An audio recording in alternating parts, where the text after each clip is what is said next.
सर्वसामान्यांच्या हक्काचा आवाज जागर जनस्थान। जळगावात काँग्रेसचे मोदी सरकार विरोधात निदर्शने।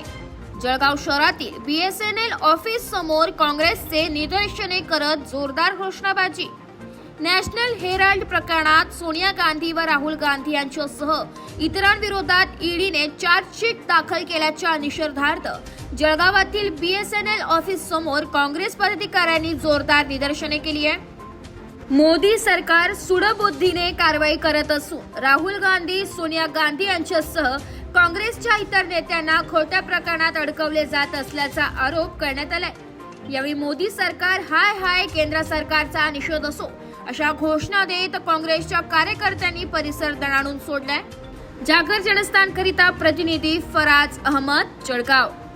दादा काय सांगणार आज या ठिकाणी काँग्रेसचे आंदोलन आहे? ज्या पद्धतीने मोदी सरकार अखिल भारतीय काँग्रेस कमिटीचे आमचे विरोधी पक्षनेते राहुलजी गांधी यांच्या संदर्भात केलेल्या चुकीच्या कारवाईबद्दल जळगाव शहर जिल्हा काँग्रेस कमिटीच्या वतीनं आज जळगाव शहरातील प्रमुख पदाधिकारी कार्यकर्ते यांनी केंद्र सरकारचं असलेलं BSNL या ठिकाणी तीव्र शब्दात आम्ही निषेध केला। मोदी सरकारच्या विरोधात घोषणा देत, त्यांच्या कार्यपद्धतीच्या विरोधामध्ये घोषणा देत आणि ज्या पद्धतीने सूड भावना, द्वेषाची भावना मनामध्ये राखून राहुलजींच्या संदर्भात आणि सोनियांच्या संदर्भात जी कारवाई केली त्या संदर्भात आम्ही काँग्रेसच्या वतीनं आज तीव्र निषेध आंदोलन जळगाव शहरामध्ये केलं।